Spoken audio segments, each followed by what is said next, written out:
E aí, gente, Enem Science aqui. Hoje eu vou continuar algo que eu fiz no começo do ano, né? Foi 66 aulas sobre economia, né? Tá no canal Playlist. E aí, as últimas, principalmente, foi sobre a Berkshire Hathaway, né? Então eu assisti as conferências da Berkshire Hathaway desde os anos 90 e fui colocando os pontos centrais, né? Pra quem não sabe, a Berkshire Hathaway é uma das maiores seguradoras do mundo. Ela foi inicialmente uma indústria têxtil, né? E depois foi pro mercado de seguros, comprou banco, fez várias coisas. Tem hoje várias subsidiárias também na área de seguros, seguro de carros, como a Geico, na parte de venda de produtos no varejo, como a Test Co, a Costco e etc, né? É, empresas diferenciadas, né? Por exemplo, a Precision Car Parts, que é sobre venda, né? E também transporte de peças de carros variadas, né? Não sei se quais tipos apenas, tem caminhão, mas enfim. Existem muitas empresas no setor no varejo, de seguros, no setor petrolífero. Foi um negócio muito grande, né? Tem a lista lá das empresas que eles têm no site deles. E o foco das palestras dele também, dos relatórios financeiros da empresa, é ensinar sobre investimentos, né? Uma coisa chamada Value Investing, né? Vou colocar aqui. A visão deles é associada ao que é chamado de Value Investing. O que é Value Investing? É normalmente investimentos de longo prazo, né? Então, normalmente a perspectiva primária é longo prazo. Então não é uma janela nem de 6 meses, um ano, mas vários anos. Normalmente equity, não só equity, mas normalmente, principalmente equity, né? Ações de empresas mesmo. E não necessariamente vender, é segurar elas. E não é focado apenas em dividendos, necessariamente. É focado mais em ter ações com um certo valor. Que permeiam ao longo do tempo e você recompra essas ações continuamente, né? Vende apenas quando se julga necessário, né? Então, investimento de longo prazo, investimento em equity, né? Que são ações, essencialmente. Então, esquece futures, esquece forex, esquece tudo que você pensa nesse sentido. Também eles têm títulos, né? Eles usam títulos bastante, mas enfim. Obviamente, a visão deles de investimentos é mais no contexto empresarial de uma empresa, né? Não é apenas individual, necessariamente. Eles já investiram em commodities, tem livros que falam sobre como uma das maiores transações de prata nas últimas 2 décadas foi do Warren Buffett, né? Teve um transporte, uma redenção de prata monstruosa que moveu o mercado, né? Mas enfim. É... Também é conhecido como um cara que mais doou dinheiro na história, o Buffett, né? Por questões de proporção. Então, longo prazo, equity. Também tem alguns caras diferentes, né? Como o Seth Klarman, que também faz investimentos em high yield bonds, mas não diversificado normalmente.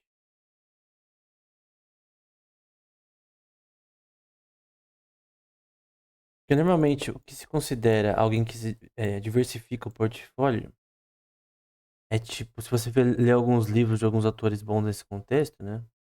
Vai te dar como 50, 100 ações que os caras têm ali no fundo de investimento deles. No deles é normalmente poucas ações, né? Tipo 10, 15, não mais que isso, né? Vou colocar aqui 15 no máximo, mas depende da época aí. Eles investiram por muito tempo na Gillette, na Coca-Cola. Só que eles falam Gillette, que é até mais difícil de pronunciar do que eu falei, mas enfim. Então, várias dessas proposições, mas aqui que eu vou falar não é só isso, né? Eu vou falar aqui do que eles falam nessas conferências, né? Então aqui é só um pequeno resumo, né? Se você quiser ver com mais detalhes, eu recomendo o curso de economia que eu dei nesse ano recente, que eu fiz na Lousa, né? Eu tentei juntar todos os cursos para fazer um compilado, mas não deu certo. Travou várias vezes, então eu não sei se vou fazer compilado. A não ser que eu consiga, se Deus permitir, um PC melhor, né? E aí consigo, porque tava, tipo, pra compilar aquelas aulas, tipo, 11, são mais de 20 horas de aula, né? 11 horas de aula deu, tipo, 20 horas pra eu compilar no programa de edição de vídeo, né? Então não vale a pena, né? Quando trava ainda. Enfim, então vamos pra conferência de 2015. Então eu vou pegar alguns pontos, né? Então, primeiro, é uma coisa que eles falam com frequência, né? Eles disseram nessa conferência que nós não temos um sistema one size fits all. Então, one size fits all. Ou seja, sim, não sei se é assim que escreve, mas o ponto que o Buffett quis falar nessa questão, que eles falam várias vezes, é que eles não têm. É o Munger que falou, na verdade, eu não tenho aqui. O Munger que falou. Charles Munger. Lembrando que são dois, né? O Buffett e o Munger que lideraram a empresa por muitos anos, né? O Munger já morreu. Mas é a questão de que você não tem uma bala de prata para gerenciar um negócio como o deles ou qualquer outro, né? Pelo contrário, você tem que somente descentralizar a governança, né? Eles mesmos dizem, tem empresas subsidiárias que eles não ligaram para ela, o CEO, há uns 4 anos, teve uma palestra que ele falou isso, né? Então, às vezes, ele pensa, não, eles vão para cada empresa, sequencialmente, tem um schedule de agenda. Não, cara, eles simplesmente, obviamente, estão sempre olhando para a performance das suas empresas. No geral, eles colocam gerentes que cuidam dela, confiáveis, que têm olho de dono, né? Nesse sentido que eles também falam. Basicamente, essa é a visão deles, né? Então, é estranho que nesse contexto, essa empresa privada, ela é descentralizada. Eles não são tipo o chefão que microgerencia todo mundo. Eles deixam cada um no seu setor. Até porque os CEOs das suas respectivas empresas que eles compraram, eles conhecem o que eles têm que fazer, né? Eles têm os principais administradores nesse contexto, como, os que aparecem posteriormente, como Greg Abel, por exemplo, mas enfim, vai ver isso posteriormente. Outra coisa que eles falam bastante com frequência, que eles falaram aqui, é o moat, né? Qual que é o moat da empresa? O moat é basicamente o propósito, o jeito de ser, não, talvez não seja propósito, né? Não é um termo singular que você tem uma tradução, né? É uma expressão, né? Moat é uma expressão. Que significaria, tipo, qual que é não foco, mas qual que é a razão da existência dela? Qual que é a forma dela de pensar, principalmente? Não, não no propósito. O propósito é fazer dinheiro, mas a forma de pensar da empresa.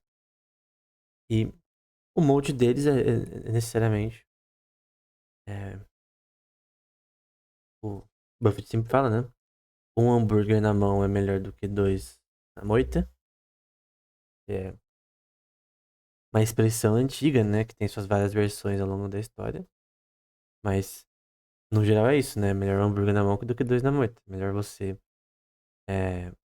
não ter prejuízo. As pessoas pensam, não, eu vou investir, eu vou ter retorno, né? Não, cara. Quem te disse que você investir tem retorno? A pessoa, por exemplo, ela investe no campo imobiliário. Seja Airbnb, um aluguel comum, numa imobiliária e tal. Não é simples, cara. É um negócio difícil, né? Não é simplesmente investir, é só você fazer certos passos e acabou. Não. O seu know-how é diferente. Então, o seu know-how é muito importante. Um monte também tem a ver com que know-how, né? Know-how é saber como, né? É entender como realizar coisas O que setor? Essa é a parte mais importante. É a razão do que o capitalismo existe, né? O progresso no conhecimento. Essa é a razão do que ele se formou, né? Bom, outro ponto que é, o Buffett vai dizer, né? Todas as vezes que nós emitimos ações foi um erro. Emissão de ações. Eu acho que é com S. Alguém me corrija depois se estiver errado. Então, o que é isso? a empresa ela pode fazer stock splits, né? Ela pode fazer técnicas ali em relação à forma que as suas ações são projetadas para o público. Pode ter formas erradas de fazer um stock split, tem proporções erradas. Também tem uma coisa chamada buyback, né? De shares. O que é buyback? É basicamente você recomprar ações. Então é share repurchase o nome, né? Vou colocar aqui só como buyback. Mas é repurchase normalmente também. Em relatórios financeiros é muito comum você ver esse termo, né? Tem empresas que fazem isso com certa frequência. Tem programas de buyback, né? E share repurchase, né? De compra de ações. É algo comum. O próprio Munger, na palestra de 2022, que eu já tô me adiantando, né? Fala que a forma de você fazer recompra de ações pode ser imoral.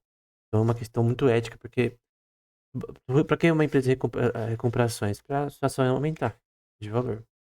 Só que isso em nada permite que a empresa se melhore, né? Porque literalmente você só está usando uma técnica financeira exógena, por sinal, para seu preço da ação subir.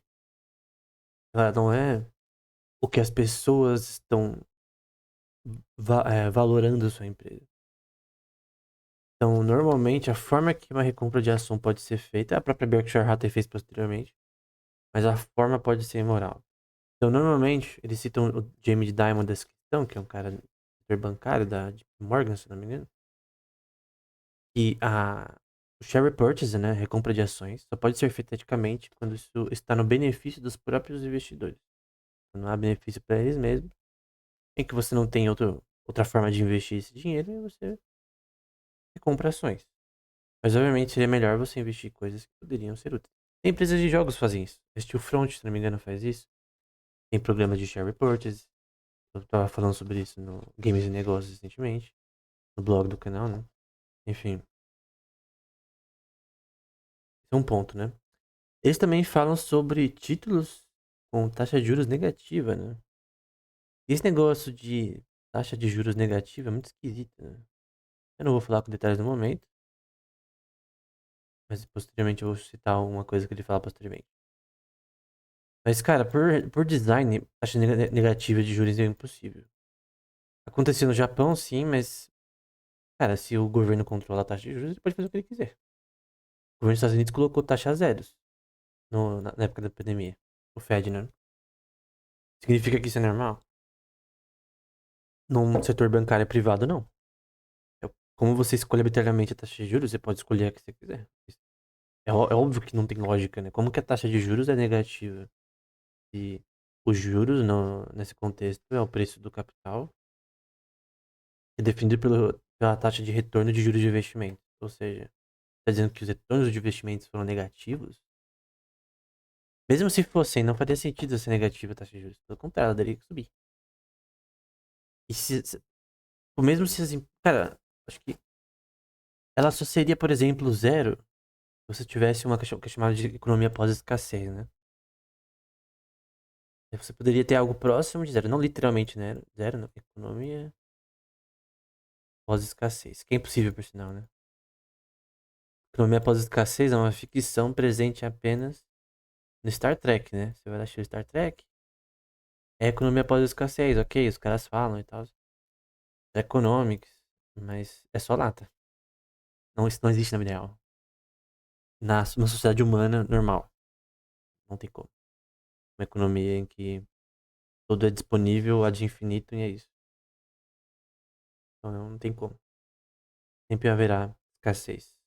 Pelo menos no momento. É o que é normal, né? Isso é um ponto importante. Tem uma questão, né? De, é, de empregabilidade, né? De encontro e contrato, né? Eu vou deixar um pouco aqui. Depois a gente ir pra aquela parte de novo. Que é, nós nunca iríamos contratar alguém que não achamos confiável, né? Então eles têm uma política de contratação que normalmente é mais hum, entender como uma pessoa funciona, né? Se ela está apta para o serviço, né? Se ela é uma pessoa confiável e tal. Mas é uma coisa mais prática, né? Do que teórica, né? Não é como se você tivesse que ter uma lista, né? O próprio Buffett disse. É como se você tivesse uma lista, né? Como contratar um CEO para a sua empresa, né? Hum, o Munger, ele vai dizer, por exemplo, na palestra ainda de 2015, que o euro é um sistema frajuto, né? Faulty system. Tem países que não deveriam estar na EU. E é uma crítica dele, né? Ao sistema europeu, né? Ele também diz que sobre como eles têm sempre com frequência chamada de equivalentes de dinheiro em quantidade muito alta, que eu faço isso posteriormente, né? E é uma coisa boa, né? Uma empresa ter cash flow é uma coisa boa. Nos relatórios financeiros, uma parte importante que você tem que notar é free cash flow, que eu vou até por aqui, ó. De cash flow da empresa, né? Quanto ela tem de fluxo de caixa livre para ela usar, caso haja necessidade, né? Caso tenha crise no setor e tal, flutuações de mercado. E se ela não ter, ferrou, né? Ela vai à falência, ela não consegue cumprir suas obrigações de juros e com funcionários, etc. Matéria-prima com fornecedores. E também equivalentes de dinheiro, né? Pode ser tesouro, enfim. Ou a própria Berkshire Hathaway sempre pôs bastante de capital no tesouro, né? Quando ela não poderia gastar, né? Enfim. Na outra parte, que na verdade a gente vai pra 2016. Na parte de 2016, então eu vou colocar aqui. Comprar 2016, conferência de 2016. E aí eles vão falar que eles compraram a Precision Castport. Posteriormente, vão perguntar em 2022 mais ou menos, até antes, 21 ou 22, não lembro exatamente. Como eles compraram essa empresa abaixo do seu valor de mercado, né? Posteriormente, o próprio Buffett mostrou que era um erro, né? É, Cash Parts. Acho que é Cash Parts ou Car Parts. É Cash, se não me engano. E que é uma empresa muito complexa, né? Que você tem o setor de transporte internacional, partes na questão de veículos, coisas do tipo, né? De avião também, um monte de coisa. Então você pode pegar, se quer uma peça específica, você já vai nessa empresa, você consegue. Você pode importar e tal. Eles são bons nisso, né? Eles compraram, só que posteriormente viram que o valor foi abaixo do. Na verdade, eles compraram acima do valor que ela deveria ter em relação ao seu faturamento futuro. Até porque é um negócio e ele é talvez uma margem muito curta, né, em relação a outras empresas subsidiárias que eles têm, né? Quando uma empresa como ela compra outra, é uma subsidiária, tá? Então é como se fosse uma holding de empresa aqui, né? Mas enfim, coisa que a gente vai ver posteriormente. Eles dizem que eles têm 300 bilhões de cash holdings naquele ano. Eles sempre dão a mesma resposta pra isso, né? Aquela coisa que a gente vê sempre. Por que eles tinham tanto dinheiro em, em caixa, né? Primeiro, porque eles ganham muito, né? Então, é uma parte importante. E porque eles só investem quando eles têm algo pra investir, né? Quando eles não têm o Munger e o Buffett, né? Quando eles não viam uma oportunidade de mercado, de empresa pra comprar, ou equity, etc. Eles deixavam no tesouro, né? Então, normalmente em dólares, né? Somente em dólares, não necessariamente. É que normalmente eles não. Eles até falam, numa das conferências eles falam, né? Que eles não publicam muito os investimentos deles fora dos Estados Unidos. Então não dá pra saber muito que títulos que eles compram nos outros países, com detalhes. Equity de outros países também dá pra saber com detalhes. Porque eles adquiriram ao longo do tempo empresas na Alemanha. Teve uma fazenda, por exemplo, na Alemanha. Uma empresa associada a fazendas, né? Familiares, né? Só que grandes, né? Eles compraram, enfim, tem algumas que. Na China, a PetroChina, atualmente. O único ruim de investir na China é que 51% da empresa fica com a China, né? Então não tem lógica. Só tem lógica se você ganhar com isso, né? Mas, enfim, meio estranho, né? Ter uma empresa na China, né? Então, basicamente, o governo chinês fica com a posse dele, né? Sobre questões sobre a Amazon, né? No mercado de varejo, eles dizem que o varejo deles é tão forte que a Amazon, eles não poderiam ter problema com a Amazon. E sempre tem a questão que volta, né? Eles não investiram na Amazon, na Microsoft ou Apple e 2000 bolinha, né? E eles sempre vão falar, né, que eles não manjam tanto no mercado de tecnologia, por isso eles não investiram no mercado de tecnologia. Posteriormente, eles começaram a comprar uma coisa ou outra da Apple, mas eles reconhecem que foi um erro deles, né, não ter investido nessas empresas nos anos 90 e 2000. E eles entendem, né, que foi um erro e é isso. Eles não pensaram que... Eles sempre viram o mercado de tecnologia como muito variável, né? Principalmente no fim dos anos 90, com a dot-com bubble, né? Então, o mercado de tecnologia ele sempre foi, assim, variável demais, né? Muitas empresas faliram, claro, né? Mas empresas como a Nvidia, que poderiam ter investido. Empresas como a Apple, como a IBM, eles investiram. Na IBM, eles sempre falaram que a IBM era uma empresa que eles entendiam, né? Eles diziam, não, a IBM a gente entende como ela funciona, qual é o seu comportamento. A IBM, eles sempre investiram. A IBM até hoje tá avançando, né? Ela perdeu a batalha dos computadores ali na época da Microsoft, Macintosh da vida, Compaq e tal. Mas ela começou a ficar mais em pesquisa e ela tá muito forte ainda em pesquisa de computação quântica. Eu acompanho pra caramba com o Skit, né? Que é uma. Até por aqui. Que é uma plataforma da IBM de computação quântica ainda. Eles sempre investiram na IBM, né? A IBM realmente é uma empresa que no momento eu respeito bastante, né? Embora não no passado. Por causa dos documentários que eu tinha visto anteriormente, mas nenhuma empresa tá pura, né? Todo mundo tá na merda. Se você quer uma empresa pura sem nenhum erro, né? Moral, esquece, né? É, eles falam sobre derivadas, né? Derivatives. Com frequência, não só nessa época, antes da crise de 2008, já falavam que ia dar merda. É legal, né? Porque você vê as pessoas falando de algo que vai dar merda antes de dar merda. E a gente vê o conhecimento dessas pessoas, né? Então, o Buffett, por exemplo, na palestra de 2016, fala que as derivadas são ainda perigosas em grandes quantidades, né? E ele diz, nós não faríamos colaterais nós não investiríamos nelas de forma com colateral, né? Eu não sei como traduzir em a collateralized basis, que é um termo específico, que é uma expressão, né? Mas, basicamente, a gente não investiria em derivadas com exposição a risco, como, por exemplo, os CDOs faziam, né? Então, na verdade, o CDS, que era o Credit Default Swap, na época da crise de 2008,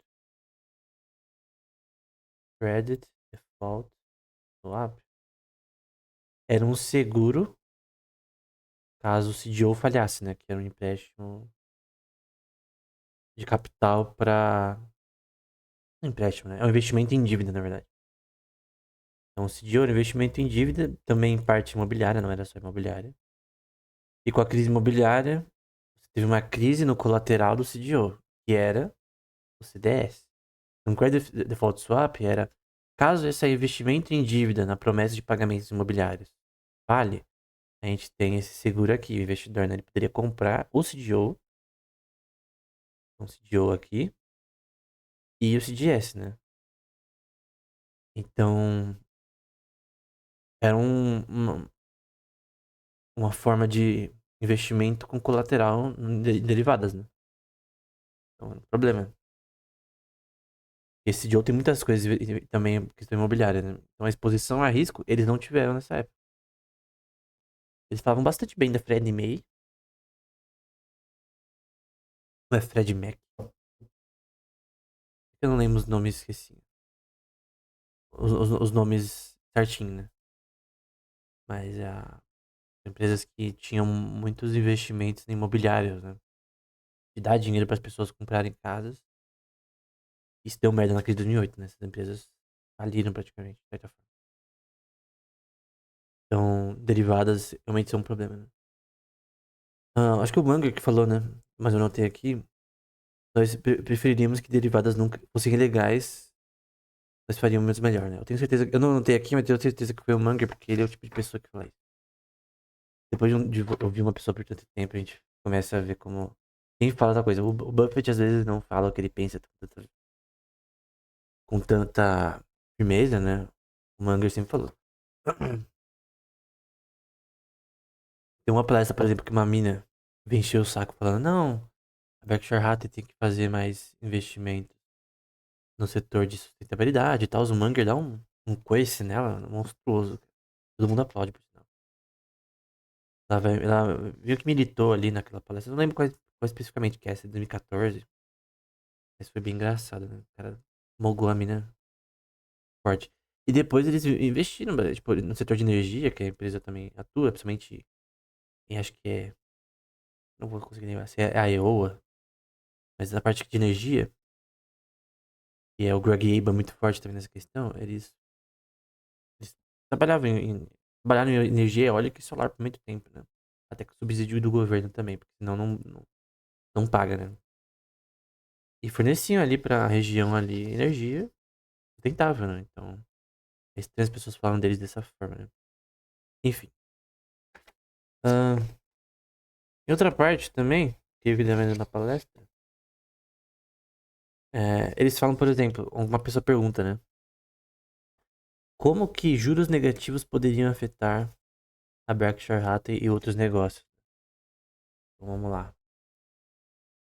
Eu vou pôr aqui em cima juros negativos, que eu já falei anteriormente um pouco, né? Em outra palestra, ele cita o Paul Samuelson no livro dele. Eu não li por sinal. Isso não me deu vontade de ler, né? Ele fala da possibilidade teórica de juros negativos, cara. Eu não li nada do Samuelson. Até o momento, Paul Samuelson, que é o economista. Não li nada dele até agora. Mas se ele disse isso, eu quero ler pra saber por que ele disse isso. Tudo do que ele escreve, né? Mas. Provavelmente ele não é um bom economista, né? Porque é tipo o Freeman, né? O cara acerta em muita coisa e erra em outras de uma forma terrível ao ponto que ele é ruim. Que é a escola de Chicago por conta disso. Porque é ruim, porque defende rede universal que não tem lógica e outras questões estatais, né? Então é lixo. Então, juros negativos é um. Como poderia afetar as empresas, né? É, cara, é tão ilógico os juros negativos que aconteceu no Japão, né? Principalmente tem que ser feito de forma estatal e não tem lógica ele acontecer. Não tem lógica, cara. No setor privado nunca aconteceria isso. E os juros negativos não tem como explicar como. Tipo, porque pelo que eu entendi do Paul Samuelson, do que eu vi de tabela, é que em determinados momentos as empresas podem chegar a um ponto que o juros negativo é algo normal. Determinado sistema econômico. Só que não tem como, cara. Porque se você pegar a noção de juros originário de Mises, por exemplo, na minha opinião está correta, as preferências das pessoas mudam, e por isso que juros são positivos. Então tem aqui juros originários. Então sempre essa mudança de preferências vai gerar, em escassez desses recursos que as pessoas querem, né, em relação à demanda, etc., vai gerar juros positivos. Perto de zero, talvez, se as empresas foram muito bem. Quanto mais essas empresas vão bem, mais o juros natural decresce. Quanto mais elas vão mal, mais ele cresce. No caso, a taxa de juros aumenta, né?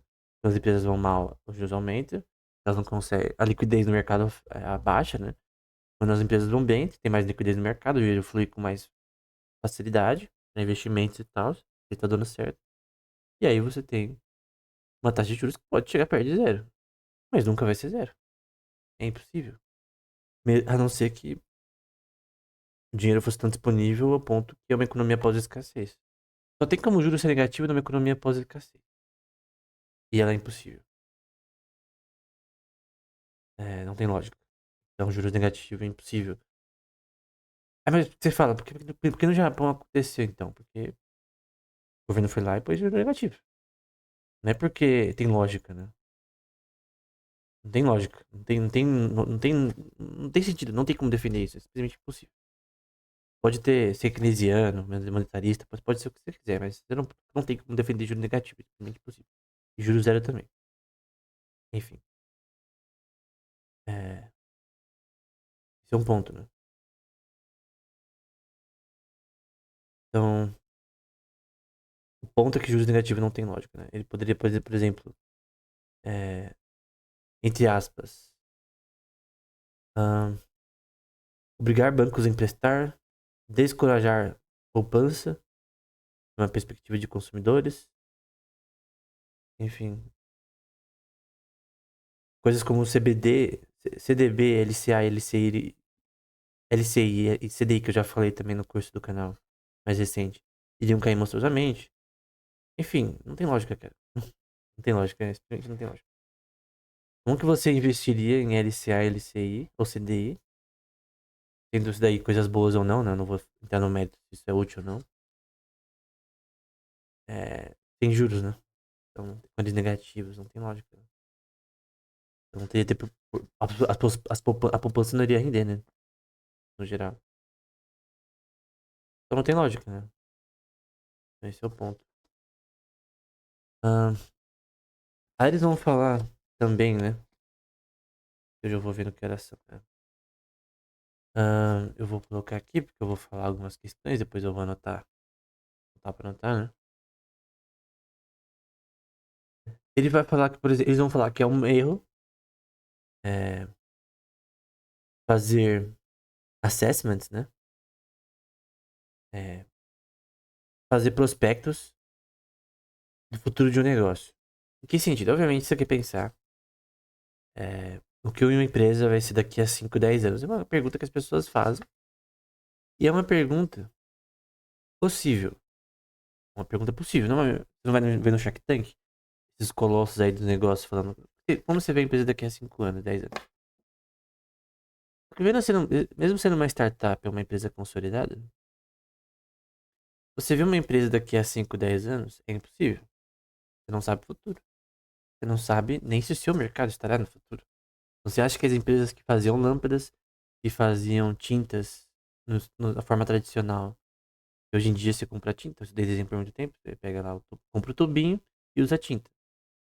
Não era assim anteriormente. Essas pessoas que tinham empresas que não existem mais, é, a lamparina da vida, né? Elas previam que elas iam cair nos próximos 10 anos? Não, mas elas caíram.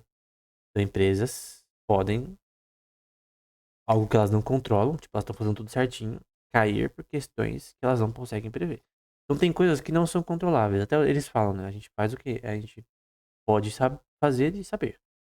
Mas a economia é um mercado, perdão, a economia é um sistema, mercado, tem lógica.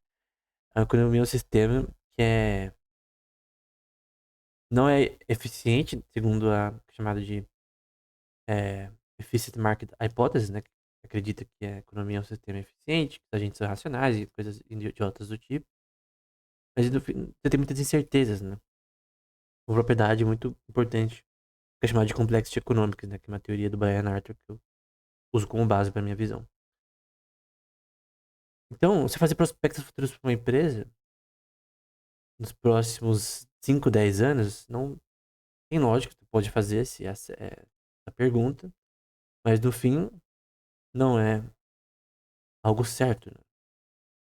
Então, essa noção de eu vou prever o futuro, não tem lógica, né? Então, tenha muito cuidado com empresas que falam, não, a gente vai ser. Daqui a 3 anos a gente vai fazer o triplo do que a gente faz agora. Depende, obviamente, pela lógica, se ela continuar fazendo coisas de forma correta, talvez, mas não necessariamente. Pra você ver, tem empresas, por exemplo, vou dar um exemplo aqui. Tinha pessoas na época do 3DO. Eu tava vendo, por exemplo, uma revista de games que era da N64. Tava lendo a N64 que é sobre Nintendo 64, né? Do Reino Unido. Eu tava lendo outra que é chamada de Q64, eu acho. E tem poucos volumes, acho que tem 10 volumes. Eu li 8. Dessa minha Q64, tem uma questão que eles citam. Por exemplo, um negócio chamado Gizmodo. E tinha outro também, que tinha um nome mais esquisito.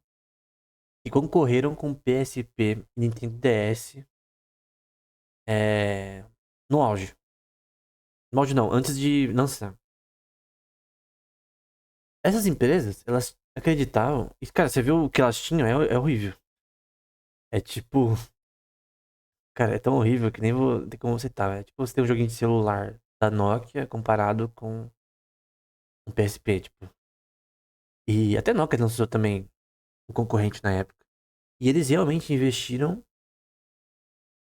centenas de milhares de dólares, talvez mais de 1 milhão de dólares, em algo que, obviamente, você vê depois, nunca ia vencer no Nintendo DS. Eles acreditavam que eles tinham toda a razão para vencer no Nintendo DS e PSP, que foram um dos maiores sucessos aí de ambas as empresas, Sony e Nintendo.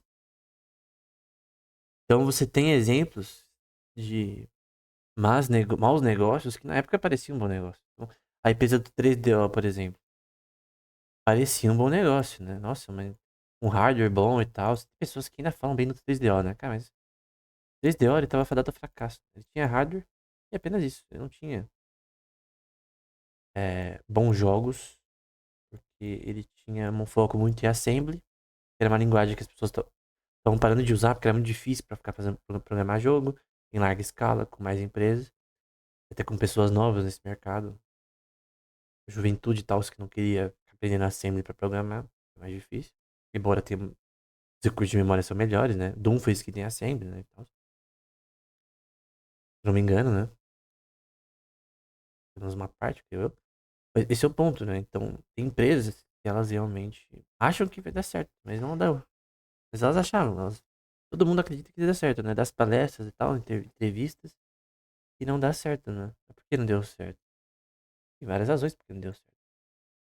E também ela não sabia o que iria acontecer no futuro. Então você não sabe o futuro. É um ponto muito importante, né? Que as pessoas às vezes não dão conta, né? Ah, o Munger falando sobre agências de rating, né? Que é uma Moody, por exemplo, né?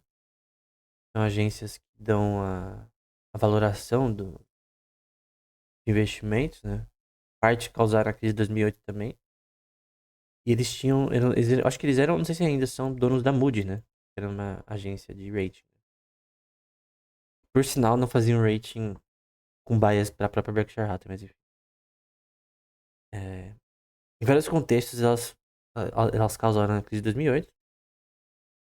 E é um ponto, né? E o Munger criticando elas é um ponto a se considerar, né? Se realmente essas agências realmente fazem um trabalho bom, né? O Buffett dizendo nunca contrate alguém que você não precisa. É, aí ele vai falar de várias questões, que eu não vou citar aqui, que eu tô lendo aqui algumas coisas que eu acho que não faz sentido citar. Ahn, sobre flutuações de juros, né? Uma coisa que empresas, elas ligam muito em relatórios financeiros, né? Então, sobre as flutuações da taxa de juros, né? Elas podem ferrar uma empresa? Podem. Mas tem empresas que elas não são dependentes tanto de juros, né? Principalmente se não é da indústria, né? Talvez é a indústria que às vezes ela precisa de matéria-prima, depreciação para as máquinas e tal. Ela precisa de muito capital, às vezes ela precisa de muito empréstimo. Ela tá sempre no vermelho em cash flow porque ela tá sempre fazendo empréstimos e pagando esses empréstimos. E assim é de infinito. Isso é normal. Tem empresas que isso é normal e não é uma coisa ruim, como a própria Tesla. Eu já vi algumas vezes o cash flow deles negativo, se eu não me engano. Mas esse é um ponto no relatório financeiro deles, né? E eles dizem que eles não ligam muito para juros porque eles não têm um problema com juros tão grande, né? Eles são uma empresa de seguros também. E eles nunca ouvi eles falando sobre FX Headwind, né? O que é FX Headwind? É basicamente. Acho que eles nem precisam, porque eles estão no dólar, né? É quando uma empresa, por exemplo, tava vendo uma empresa de game chamada Steelfront, que ela é na Suécia, né? Qual é o problema?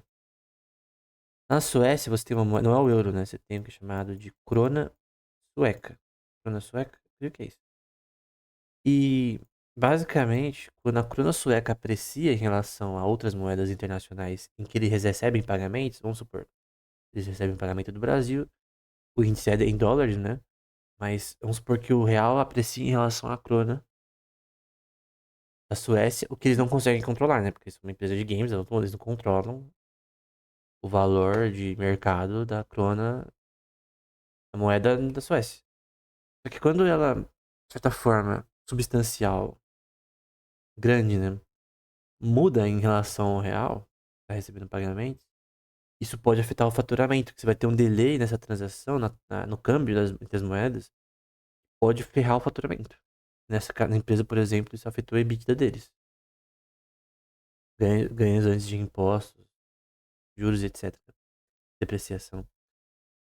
Então, para algumas empresas e alguns setores, como no caso do de games, eles sempre citam isso daqui. Sempre.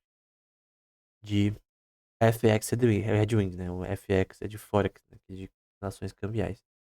Como que você lida com isso normalmente em empresas desse tipo, né? Que eu tenho visto algumas empresas de games fazendo isso.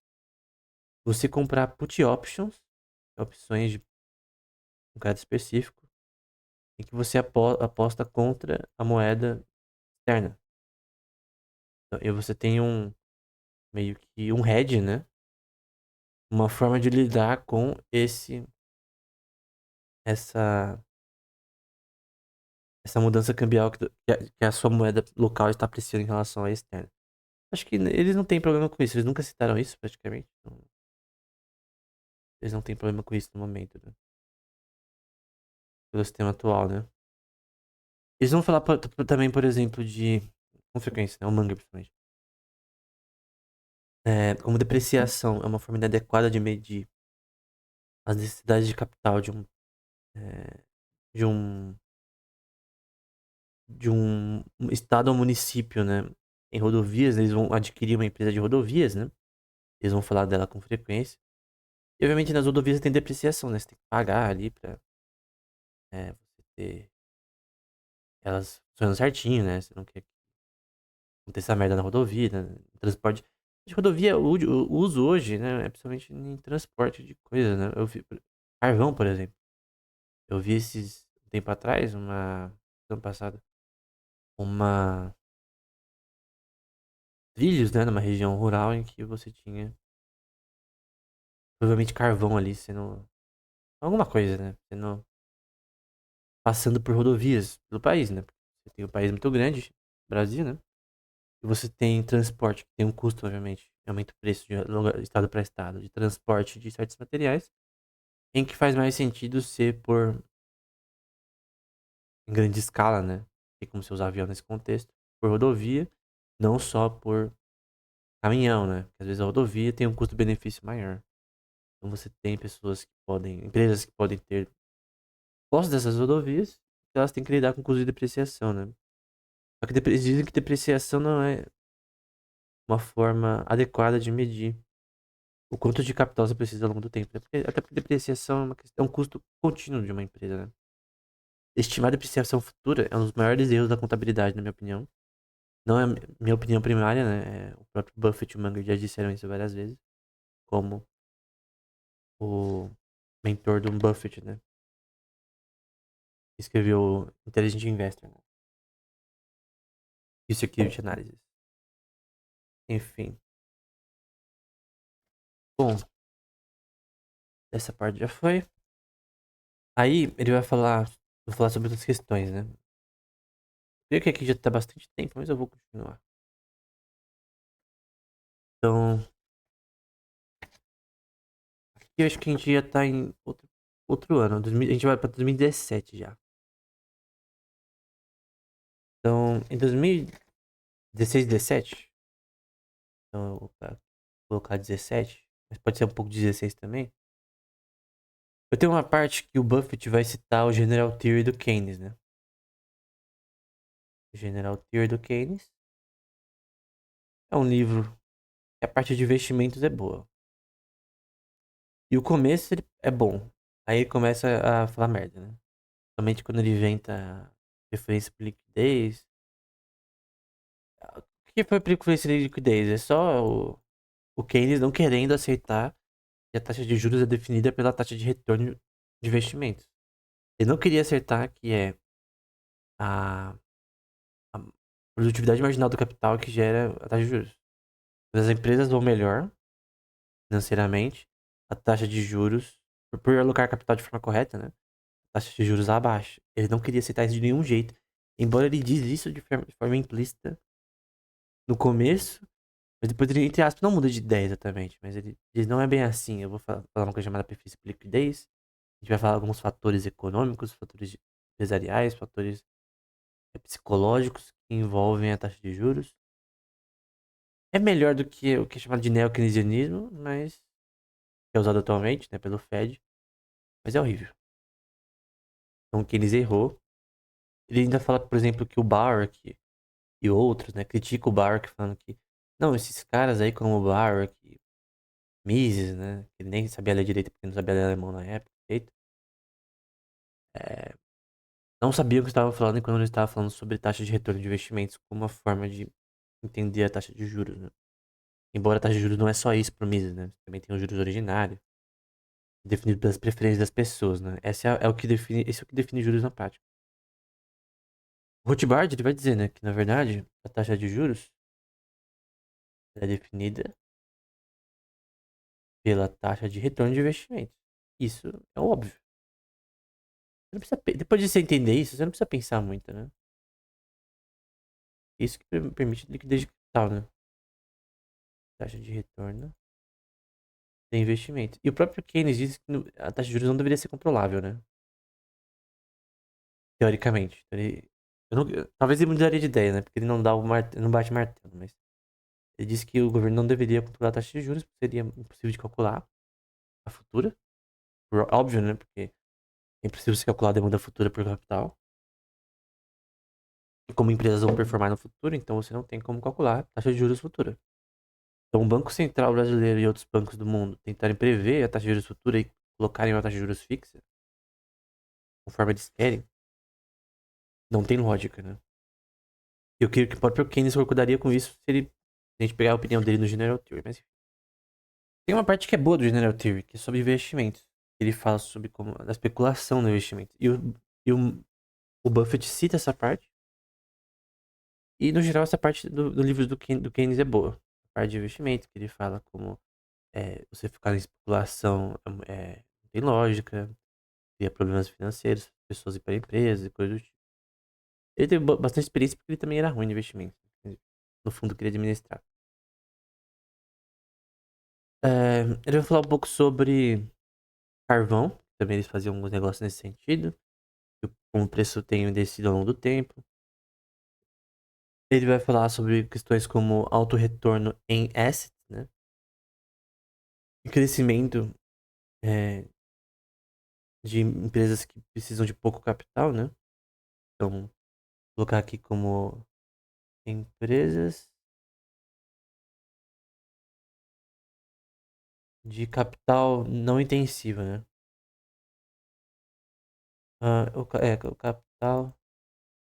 Em inglês fica muito melhor, soa muito melhor, né? Não intensivo.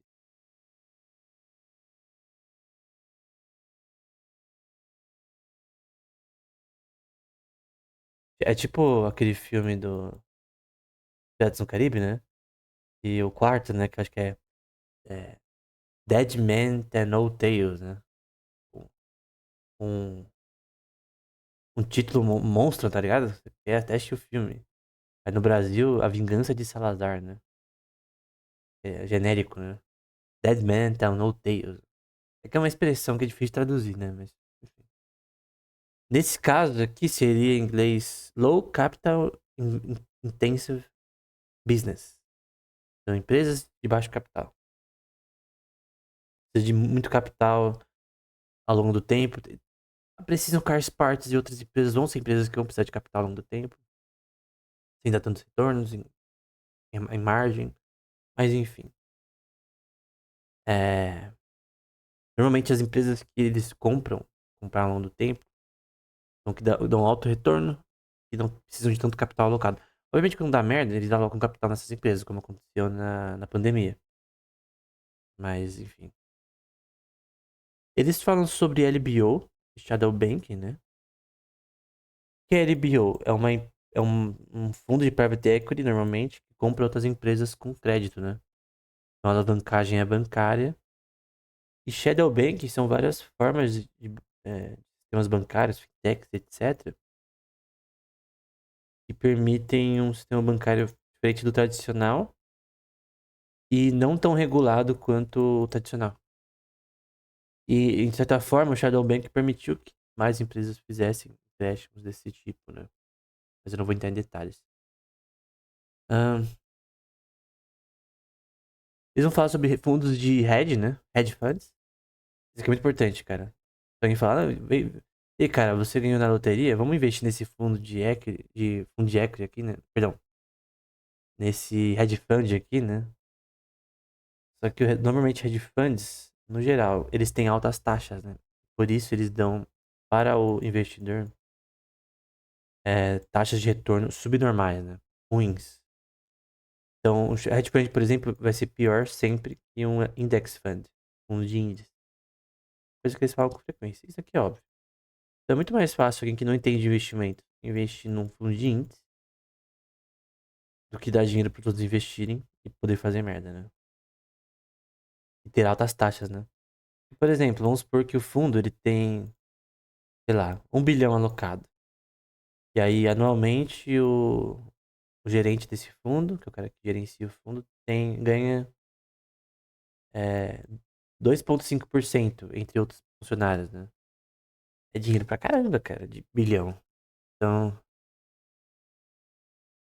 os caras gerenciam o fundo, às vezes bem, mas normalmente esses fundos de hedge, eles investem muito em options, né? Investimentos de 3, 6 meses de margem de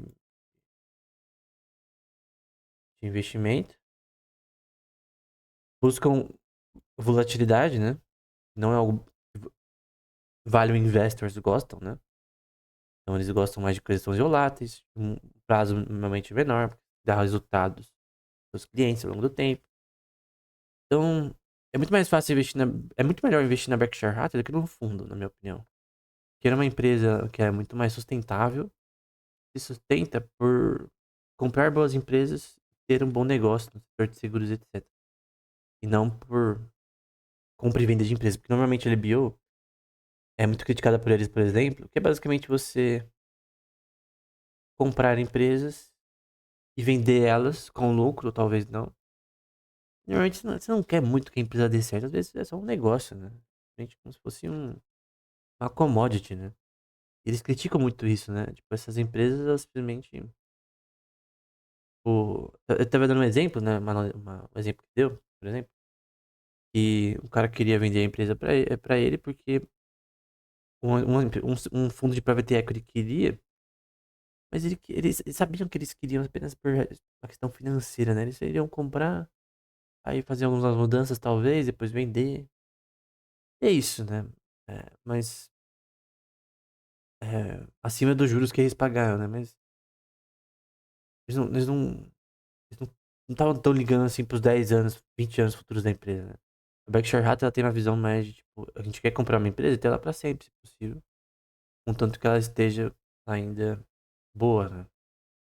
A pandemia deu merda no setor específico que eu vou citar posteriormente. Mas esse é um ponto, né? Eles vão falar, por exemplo, das ações na China. Elas são mais baratas e tal, mas no geral. É, enfim, problema. Você investir na China porque você tem vários problemas da legislação na China que podem afetar a sua empresa, né? Principalmente você comprar empresas lá, né? Ou criar empresas lá. E normalmente o retorno esperado ele diminui conforme mais dinheiro você tem. Mais dinheiro você gerencia, né? Obviamente uma startup crescer, a proporção de crescimento é muito maior do que uma empresa já consolidada, por razões óbvias. É, basicamente é isso, né? Aí você tem um pouco mais também no 2017, né? Eles vão falar sobre algumas questões, né? Por exemplo, eu já falei sobre isso posteriormente, mas eu vou falar novamente que é chamado de, vou botar a cor aqui, Municipal Bonds, né? Também tem a de zero cupom, né? Tem cupom, né? Cupom zero, né? De, títulos municipais, né? Então você sabia, eu já falei sobre isso anteriormente, né? E eles investem nisso com certa frequência. Municipais. E oferecem seguro também para município. Municipal Bonds. Eu quase que escrevi em português aqui. Eu nem sei mais o que é português e inglês agora. Qual que é a lógica aqui? É você investir na dívida de estados, por exemplo. Estado de São Paulo. É, ou de um município específico do estado de São Paulo. Ou você quer investir no Rio de Janeiro. Eu não recomendo. Enfim, você investe, por exemplo, por uma construção, que também tem a ver com, de repente, uma empresa privada que vai fazer essa construção, que o governo municipal vai contratar e tal. Então você investe em dívida de município e você é pago conforme a capacidade deles de pagar a dívida ocorre, né? Obviamente pode dar merda, né? Mas normalmente é relativamente seguro, né? Eles vão falar um pouco sobre isso, né? Eles fizeram investimentos nesse contexto também. É, ahn, ele vai falar com é, gerentes really outstanding, ou muito bons. É algo que não tem valor, né? É algo extremamente bom. Eles perguntam sobre qual é o mote da IBM, né? Qual seria a forma de existência da IBM como empresa. Eu não vou entrar em detalhes aqui. Aí você vai ter aqui, ó, uma proposta de shareholders, né? Para fazer um relatório é, de seguro, né? Risco de seguros associados a riscos climáticos, né? Isso realmente criaria um risco sistêmico para a Berkshire Hathaway, né? Mal eles sabiam que um vírus faria isso, né? De certa forma. É, então, na verdade, é nessa palestra que vai acontecer a treta, né?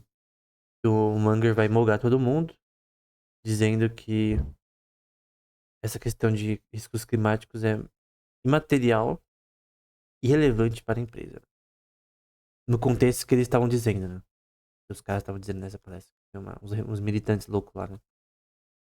Como empresa que, por sinal, investe em energia eólica e solar por anos, né? Então, é esquisito alguém falar mal deles nesse sentido, né? Por conta disso. E tem outras questões também que eu não vou citar. Então já acabamos essa parte. Já a gente tá na parte de 2018, né?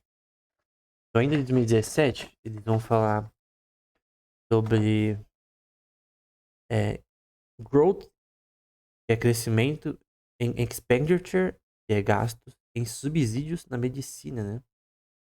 Em 5,3 trilhões em 2024, né? Como isso afeta empresas nesse setor. O Munger era associado a uma empresa ainda vivo, né? Se o nome é gerente principal, era o cara que liderava ali a parte de um hospital ali específico. Então o Munger sabia bastante desse setor, né? Ele fala dessa questão do subsídio na medicina. Nos Estados Unidos, você não tem o SUS, né? Mas tem o SUS invisível que se chama subsídio. Então o governo ele paga para pessoas que conseguem acesso ao mesmo, para fazer cirurgias, para fazer coisas que elas precisam.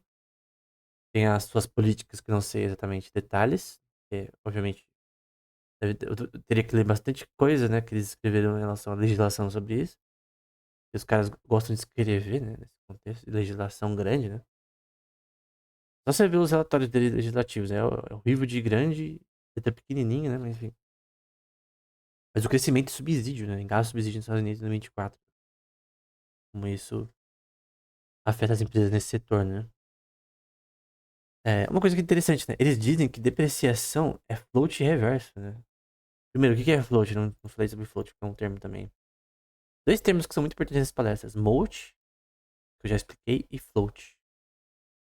Então eles vão falar que depreciação é reverse float. O float reverse. Float é basicamente o inflow de capital. Por exemplo, numa empresa de seguros. A empresa de seguros, ela é paga para não fazer nada. Ela só faz quando ocorre, é chamado de claim. Claim, claim, eu creio que eu falei, citei errado na minha pronúncia. É basicamente quando, por exemplo, você tem o seguro de carro. Quando seu carro é roubado, você pode pedir o seguro. Até que ele seja, você não pode pedir. Você tem uma empresa de joias, seguro de joias, elas são roubadas. Aí você pede. Até você pedir, você vai continuar pagando o seguro. Você pode desistir depois, talvez. Mas no fim você não ganha nada até que aconteça a redenção desse seguro. Eu creio que é o termo redenção. É remissão, não sei como é em português. Mas é chamado de claim em inglês, né? Vou colocar aqui, é claim. Então, basicamente é isso, né?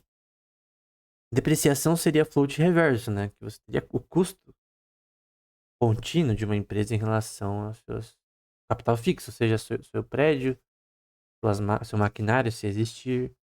Por exemplo, qual é o maquinário de uma empresa como a Steelfront, né, mercado de games, ou Ubisoft? Na verdade, a mais importante são as pessoas, né? São as pessoas. Eles têm, obviamente, um custo de depreciação em placas de vídeo, memória, etc., para renderização de jogos, etc., software e tal. Mas não é um custo igual, por exemplo, você ter uma rodovia. A você ter uma indústria, né? Petrolífera e tal. A depreciação é diferente de outras empresas, né? Mas eu achei interessante esse termo, reverse float, né? Munger dizendo novamente sobre depreciação. Ninguém, na sua right mind, que seria sua sã consciência, seria uma boa tradução, iria dizer que depreciação não é um custo contínuo, né? Então, para quem gosta aí de contabilidade, né? Tem contadores famosos aí que eu já vi recentemente, conversando até com o Recareri, por exemplo, falando que não que depreciação você calcula no futuro de uma academia e tal. Cara, depreciação é um custo contínuo e deve ser relatado no relatório. Por isso que EBITDA é inútil. EBIT talvez seja útil, mas EBITDA não é útil. A parte de depreciação é... e amortização. EBITDA. Então, a parte de depreciação e amortização normalmente não é útil. Então, só a parte de ganhos, earnings, antes, before, de juros e impostos, isso aí é, no geral, até que útil. Mas no fim, tu quer saber depois de impostos e juros quanto a empresa tá ganhando. Enfim, então não é tão útil quanto parece. Aí tem um cara também que pergunta pra eles, né, sobre alocação capital no setor público, né? E aí ambos dizem que é impossível. ah, é impossível, né? No geral é impossível. Os incentivos são diferentes no setor privado e público. Aqui a gente já tá na fase de 2018, né? Então vou tirar aqui. Alocar dinheiro no setor público não tem lógica, né? Vai ser alocar no setor privado. Por que você vai ser alocar no setor público? A não ser que você queira fazer um lobbyzinho, né? Maroto. Senão não tem lógica. 2018 já, né? Ok. Aí um cara fala sobre alocação também de capital. Ah, não, eu acabei de falar isso mesmo. Aí eles falam sobre o sistema de compensações. Aqui eu falei muito sobre no blog Games e Negócios, né? Eu recomendo que você vá ver, né? Games e Negócios, né? Que é um novo blog aí do canal. Tá de graça no site do canal. Eu falei bastante sobre isso, né? Sobre compensação, né? O sistema de compensação de uma empresa pode ter problemas. Por exemplo, eu tava vendo na Tencent, o relatório da Tencent, que é uma empresa também de games, poderia competir com ações na parte de consoles também. E a política dele de compensação não visava uma prática clara em relação a como era feita. Por exemplo, como você podia compensar funcionários? Tem algumas formas. Primeira forma, através de options. Então, você emite opções, pessoas podem comprar e vender. A empresa emite opções, seria uma forma de pagar os funcionários. A Apple, por exemplo, emite opções sobre as suas ações. Tem a opção, no caso, por exemplo, de você vender a ação, certo prazo de maturação, comprar essa opção a um certo strike price, tá? Não vou entrar em detalhes porque eu já falei sobre isso em outra uma série de vídeos. E também awards, né? Recompensas. Eles podem fazer isso daqui, que é chamado de capital disponível, né? O distributable income. O Podist Income. Normalmente é assim que aparece em relatórios financeiros. É basicamente o capital disponível que eles podem usar para dar prêmios para os funcionários e tal. Então esse dinheiro não vai ser gasto exatamente para melhorar a estrutura da empresa, etc, para investimentos. Eles estão investindo nos seus próprios funcionários, né? É, e também pode ter outras formas, né? É, várias políticas, né? Internas de compensação. Às vezes, na verdade, sempre deve ser claro como ela é feita. Normalmente a Berkshire Hathaway, ela nunca quis ter uma agência que fazia a forma de compensação da Berkshire Hathaway, né? Eles achavam isso esquisito, né? Como que alguém de fora vem dizer como a gente deve fazer a compensação e tal, ou regular e tal, nossa compensação, uma empresa privada, no caso, né? Tem empresas que fazem isso, elas contratam uma empresa terceirizada para não ter bias na forma de colocar a compensação. Mas normalmente que ela é paga, ela já tem bias, né? Então, não tem lógica, né? Mas tem empresas de games, por exemplo, que tem sistema de compensação que é por mérito, mas não é explicado qual mérito. Tem que ter critérios, né? Qual mérito? Porcentagem de lucro da empresa? Investimentos que deram margem de lucro, por exemplo, um jogo que deu certo, um The Ring da vida. No caso, por exemplo, da From Software, etc. Enfim, qual que é o critério, né? Tem que ter critério. Eles vão dizer como o sistema da Wells Fargo, né, tava com um problema, né, nessa época, né? É uma empresa que eles sempre falaram bem por muito tempo, da Wells Fargo, né? Então, quando você vai ver um relatório financeiro, é muito importante você ver como as pessoas estão gastando dinheiro ali, né? No sistema de compensação, né? Eu recomendo você ler o relatório da Roblox, né? Corporation.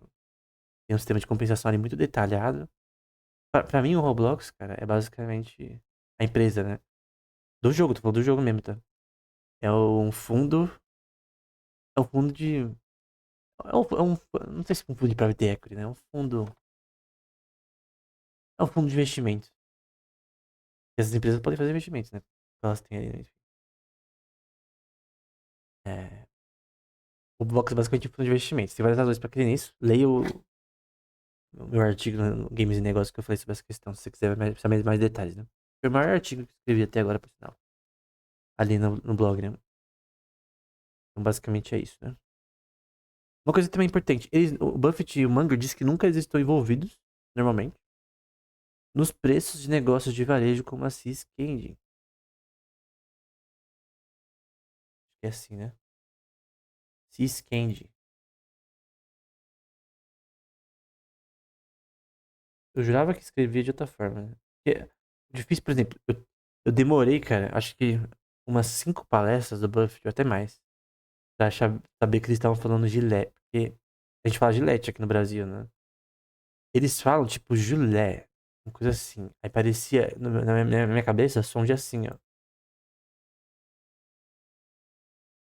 E aí eu ficava procurando empresa Gillette, mas não era. Era Gillette mesmo. Eles investiram com frequência em equity, né? Não em comprar exatamente, mas em equity. Então, normalmente, eles não, na Sisquem, eles não ficavam microgerenciando o preço da empresa, né? É muito interessante, na minha opinião. Eles não ficavam se lucrando nisso. Eles são meio descentralizados, né? A Berkshire Hathaway é meio que descentralizada, né? Provavelmente quando dá merda eles vão intervir, mas no geral não. A empresa tá indo bem, né? Ahn, Aí eles vão falar também, por exemplo, da Burlington, né? Que é uma empresa, setor petrolífero, né? Eles entraram no setor de rodovias, agora no setor petrolífero. É assim. Eu tô vendo minha anotação aqui, né? A Burlington. E por que as pessoas questionaram por que eles investiram nela? Porque é um negócio que você tem que ter capital intensivo, né? Só que eles disseram, ainda assim que seja um setor de uma empresa de capital intensivo, ela ainda dá retorno, né? Então, empresa na questão petrolífica, você tem flutuações de preço no mercado internacional que você não controla. Você tem, às vezes, reservas que não estão dando tanto quanto deveria. Então, você tem um custo de amortização, de gastos contínuos que não necessariamente deu retorno. De repente, você gastou tanto num período de mercado para tirar petróleo de onde estaria, fazer pesquisa e tal, para tirar mais e tal, e você não tem o retorno naquela área de mercado. Aí você vai ter prejuízo naquele semestre. Isso pode gerar problemas no semestre da empresa, né? Na Q1 da empresa, Q2, até Q4, até o fim do ano, né? Então,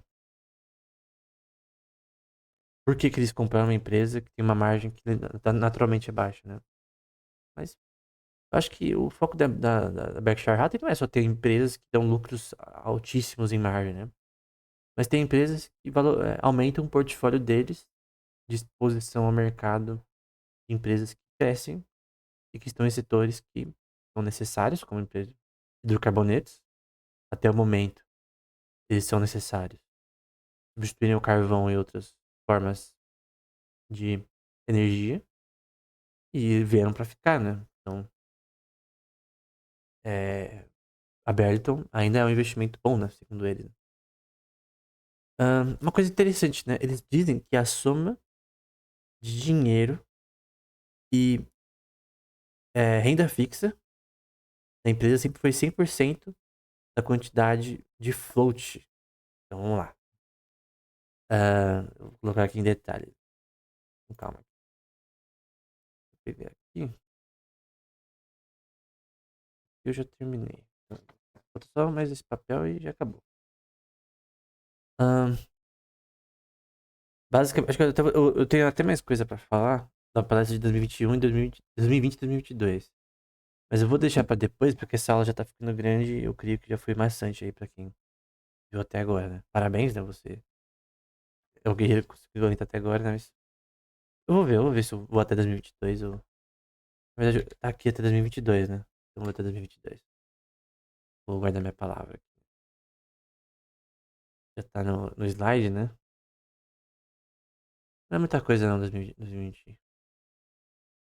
2021, na verdade, eu vou, né? É quase 2022, né? Então, basicamente, eles vão dizer que a soma dinheiro, cash, mais renda fixa da empresa. Um cara vai falar isso, né? Eles vão confirmar. Da Berkshire Hathaway sempre é 100% dobro, né? Da quantidade de float em seguros. Então, o que é o float em seguros? É o quanto que eles receberam de pagamento de seguros ao longo do ano, as suas subidas diárias, etc. Então, eles vão ter sempre uma quantidade de dinheiro disponível. Pode ser maior ou menor. Se eles quiserem acumular mais. Então, o quanto que eles têm de dinheiro disponível em caixa, em equivalente de dinheiro, não? É sempre a renda fixa, que pode ser por dividendos e coisa do tipo. Cash, sempre o dobro da renda fixa, do float que eles tiveram no ano. Aí ele queria. O cara que perguntou isso, talvez queria uma correlação, né? Porque é isso e tal. Foi na palestra de 2018, né? Eles dizem que né, não exatamente tem uma razão, né? Não é uma regra, só um dado, né? Não tem uma regra, não. Achamos uma regra como uma empresa de seguros deveria gerenciar o capital que ela vem para ela, né? Em relação ao seu investimento, né? Não necessariamente. Eles também sempre compram equities, etc, né? Títulos, enfim. Outra questão que eles falam, o Buffett, né? Ele diz que ofertas hostis para compra de empresas, ele não vê com bons olhos, né? Eu vou colocar aqui, hostile offers. Daqui vai para o que é chamado de mergers e acquisitions, né? Quem gosta de direito, né? Muito importante para a empresa você ter um cara de direito nessa questão, né? É um mercado que tem bastante amplitude, né, para quem tá no direito. Que são aquisições de empresas também no campo internacional. Então você sempre precisa de um diretório de advocacia que faça isso da forma mais correta. O que é uma hostile offering? É quando uma empresa ela é hostil, ela é atacante nesse sentido, ela é, ela quer comprar meio que à força sem a empresa as pessoas da empresa talvez não queiram. Tipo, sei lá, a Netflix comprar a Warner. Não foi aceito. A forma de aquisição de uma empresa, ela tem ética também envolvida. Às vezes você pode até comprar legalmente, mas não eticamente. Às vezes você meio que forçou algo que a empresa não queria que as pessoas não viam como melhor para a empresa. Você não pode simplesmente comprar 51% das ações. Não é assim. Não adianta só ter dinheiro. Tem todo um processo burocrático para você é, ter realmente comprar a empresa. Não é simplesmente ir lá e comprar. Tem técnicas que a empresa pode fazer para te impedir de ter controle da empresa. Nesse caso, também. Então, tem várias formas, né? Então, não é algo que é bom visto com bons olhos. Eu ia falar uma coisa interessante, né? Board members, que são os membros do board de uma empresa, né? Todo relatório financeiro, até de empresas de games também tem isso daí. Às vezes não são tão independentes quanto parece, né? É uma coisa interessante, né? O Buffett fala isso, né? Ele participou de vários board members de várias empresas. Ele fala que nem sempre as empresas elas te dão tanta independência, né? Em relação à forma que você age, né? É muito interessante, né? Você tem o que é chamado de diretores independentes da empresa. Às vezes é um, dois, depende. Enfim, é muito importante, tá? No relatório financeiro de uma empresa, você tem que ver quem é o CEO, quem é o CFO, o COO, é, CPO, que é o Chief Product Officer. Tem um monte de coisa, cara. EVP, tem um monte de coisa, um monte de... Ou o P, termina com P, que VP de venda, tem um monte de coisa assim. É importante você veja, né? A pessoa tem conhecimento e tal. Nas empresas de games tem várias é, board members que não sabem nada de jogos. Tipo, o cara nunca. O cara não jogou um Super Mario, o cara não sabe o que é um, um FPS direito. E é board member da Activision, né? Tipo, ele sabe, mas ele não joga. Tipo o CEO da McDonald's, né? Que ele esfregou ali no hambúrguer pra comer um tequinho. O cara parecia ser fitness, sei lá, né? Então o cara, ele não gosta do produto que ele vende, né? Ele não conhece. Às vezes, não tem problema. É um problema, às vezes. Pode ser um problema, às vezes. Obviamente, o seu CFO não precisa ser expert em games, né? Porque o cara vai cuidar da parte financeira da empresa. Mas o seu CPO, que é o Chief Product Officer, ele tem que saber sobre games, né? E quem cuida ali da parte de produção de jogos, etc. Ahn, eles falam que se nós fizéssemos uma recompra de ações, teria um motivo que iria beneficiar nossos acionistas. Nós faríamos isso de uma forma bem expansiva, né? Sempre só foi essa uma questão nas palestras deles, né? Recompra de ações é algo ruim? No geral é ruim, mas depende da forma que você faz. Ele fala da dificuldade de investir na China. Também ele critica o que é chamado de GAD, né? É GAAD. Que é normalmente a forma que você vê o faturamento da empresa sendo colocado em reportes financeiros, né? Eles falam que, do ponto de vista contábil, tem vários problemas com isso. Eles reportam dessa forma. Mas tem vários problemas. Eu não sabia disso. E eu tenho lido alguns relatórios financeiros de empresas de games. Tencent, Sony, Ubisoft. Eu falei da EA também. Recentemente eu vi que a EA fez o Black, né? Do PS2, então tô a fim de falar da EA por conta disso, né? Tem jogos antigos dela que são muito bons. Novo eu não vejo nada, né? Mas tem muitos jogos bons da EA. Até da Ubisoft também, passado, que era bom. Mas enfim, vamos pra parte de 2021 e 2020. Eu vou apagar aqui pra gente já terminar. Então a primeira coisa é que você tem a pandemia. Então, você tem a primeira palestra que é só o Buffett e também tem o Greg Abel, se não me engano. Mas virou mais uma palestra em vez de uma sessão de perguntas. Eu não podia ter as pessoas ali. O Munger não foi pela primeira vez. Então, em 2020, você tem uma palestra. É uma palestrinha que eu vou dar alguns pontos. Por exemplo, ele fala sobre o crescimento do keynesianismo, né? Keynesianismo. E a forma como o setor bancário começou a agir em relação a isso. O setor de private equity começou a ter mais alavancagem de dinheiro, capital. Ter mais acesso a capital de uma forma mais simples. E a mente das pessoas após a depressão de 1928, né, a Grande Depressão. Grande Depressão, em que você tem o setor bancário tendo dinheiro fácil e tal, o setor de investimentos deitando e rolando, vários bancos sendo criados, até que você tem a crise. Aí você tem o que é chamado de Glass-Steagall Act, que é criado nesse contexto, em 1932, para separar o setor de investimento do bancário, de depósitos financeiros. Foi talvez a lei mais importante na história do setor bancário. Pra mim, porque, cara, se fosse assim, seria muito melhor, cara, porque no momento que uma empresa, ela pode, o banco, né, ela pode e vai usar tudo que for depositado ali para investimentos, já tem um problema monetário. Qualquer crise vai dar merda.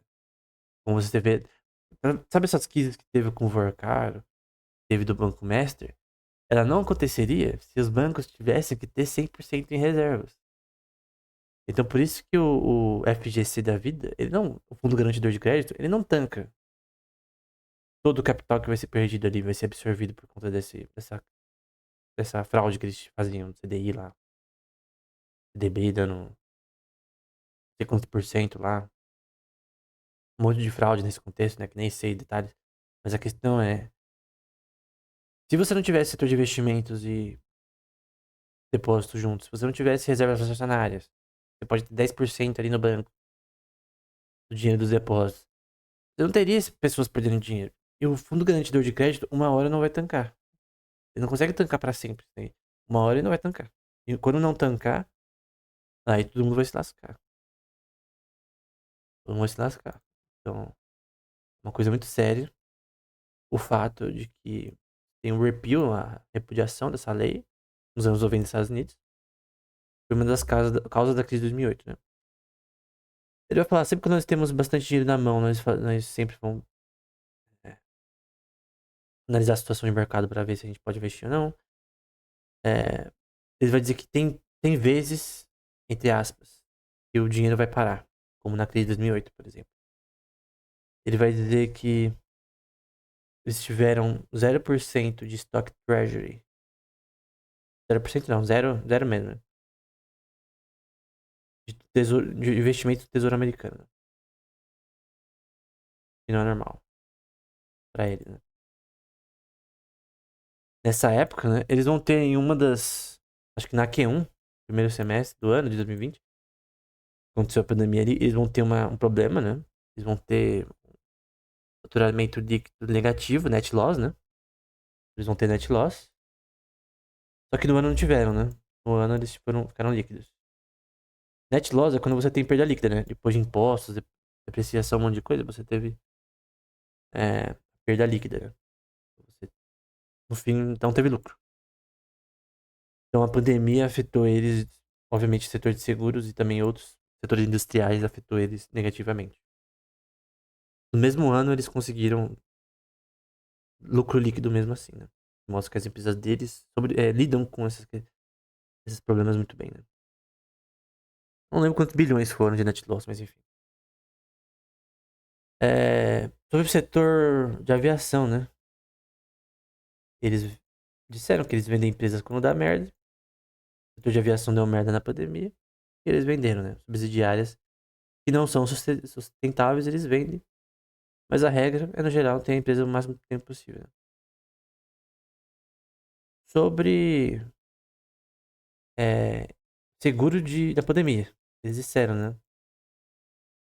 Prêmio na pandemia, né? É o preço aí associado a isso. Cara, acho que a próxima palestra vai dizer, né? Que o cara vai perguntar na zoeira, né? Se uma empresa viajasse pra Marte com a Tesla, né? Eles ofereceriam seguro pra ela, né? Seguro de viagem, né? Aí o Buffett falou, não, no preço certo sim. E se o Elon Musk estiver nessa viagem, né? Nessa nave, né? Do ano, né? Mas é uma questão que eles falam bastante, né? O seguro, o que importa é, ok, quanto que vai ser o prêmio, né? Quanto que você vai pagar? A pessoa vai pagar em relação ao lucro que provavelmente eu vou ter. Qual que é o custo de oportunidade de oferecer um seguro pra alguém, né? Esse é o ponto, né? Os riscos em preços de petróleo E como isso pode criar péssimos contratos, né? E você tem contratos em todo tipo de commodity, você tem até é, instituições, por exemplo, tem uma instituição de commodities americanas de Chicago que faz isso, que é a Comex, se não me engano, que ela vai te dar a maioria dos contratos ao longo do tempo que estão disponíveis publicamente.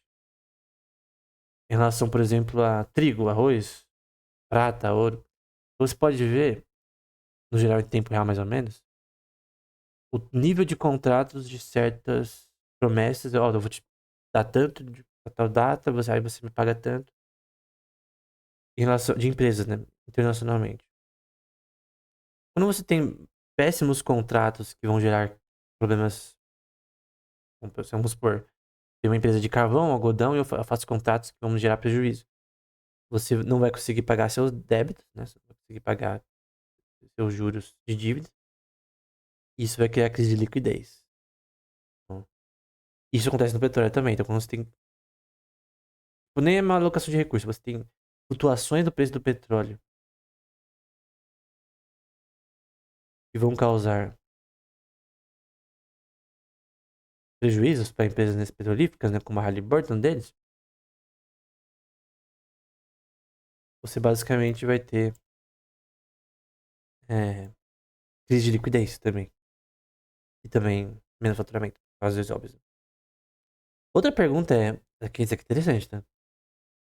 Os títulos dos Estados Unidos poderiam falhar, que é chamado de default, como aconteceu na Rússia nos anos 90? Então, o título você investe num governo, mas se o governo não te paga, tu se lasca. E a questão que o Munger diz é não. E o Buffett também. Então, o Buffett, no geral, ele acredita, sempre acreditou. E quem aposta nos Estados Unidos, ele até ainda termina essa palestra, né, de certa forma. Never bet against America. Nunca aposte com os Estados Unidos. No geral, no longo prazo você teria problemas. Eu não sei se daqui é patriotismo necessariamente, mas no geral ele tá certo, pelo menos historicamente. Mas eventualmente talvez os Estados Unidos ele tenha problemas. Os Estados Unidos não é infalível. A crise de 2008 mostrou a ponta do iceberg em que ele não é infalível. E o sistema de crédito, easy money, commercial paper, Ripple e outras formas de crédito fácil do Fed, eventualmente vão fazer os Estados Unidos ter problemas. Eu não sei o futuro, Deus sabe. Só Deus sabe o futuro, mas é Tiago falar isso, né? No livro de Tiago na Bíblia. A questão é que a gente sabe que quando der merda, quem tem exposição a risco, um dos que mais tem, mais ainda atualmente, é os Estados Unidos. Ah, o Buffett disse que a posição deles na rede de aviação foi um erro. Ele fala dessa questão. E aí termina a palestra, né? Isso tem em 2021, né? Vamos para 2021. Vou fazer aqui mesmo. Aí eu termino já e vou para 2022 na próxima aula. Vou para 2021. Parar aqui. Então, na palestra de 2021, ele vai dizer, né? Por exemplo, questões como sobre a net loss de 49,75 bilhões em maio de 2020. Porém, teve lucro no longo prazo, no ano. Eles tiveram um prejuízo aí de bilhões em maio de 2020, mas depois voltou ao normal. Ele fala sobre a questão de taxas de juros zero, né? Então, 0% de taxa de juros no Fed, né? Que foi uma política do Fed na pandemia. Isso é bom para empresas. Por razões óbvias, taxa de juros zero não é possível, logicamente, né? Se tivessem apenas bancos privados nos Estados Unidos, tem um controlador Fed da vida, é o banco central deles, que é independente, mas faz muita merda, você não teria isso. Você não teria taxa de juros zero. Ela poderia se aproximar de zero, mas nunca seria zero. Nunca o preço do capital seria zero. Então, o grande problema não é pior que taxas negativas, porque taxa negativa é simplesmente impossível. Dizer que seria zero seria que você fez as pessoas não mudam. Pegando os juros ordinários do Mises. Então, o Mises, ele diria que essa merda é simplesmente tão imbecil que não tem lógica você defender. Não tem como. Cara, não é questão de defender, cara. É tipo terraplanismo, cara. Tipo, taxa de juros negativa ao 0% é tão idiota que não tem lógica você falar sobre isso. É tipo, nós estamos falando sobre, sei lá. É, tem pessoas que dizem, né? Sei lá, que a universo de plasma, né? Que é uma teoria ali de um físico específico, né? Ele, uma teoria de plasma do Sol e tal, que cometem vários erros, gafes horríveis, né? Obviamente a cosmologia de plasma tá errada, por exemplo. Eu li por um tempo sobre cosmologia de plasma, vi os principais artigos da questão, vi os pontos contrários a ela, como do Faulkner, por exemplo, contra isso. E, no geral, é uma teoria não parece correta, né? Eu vou ter que ler mais sobre o tema, mas a cosmologia de plasma deve ter uma importância do plasma no universo e tal, mas não é a importância que eles dizem, né? Eles questionam a relatividade e tal. A cosmologia de plasma tá errada. Principalmente porque ela questiona a relatividade e foca muito mais em magnetismo, né? Então, qualquer pessoa que questiona a relatividade, ela tem algum problema. E a relatividade, ela não resolve tudo, mas ela resolve grande parte das coisas em relação à gravidade, coisa do tipo.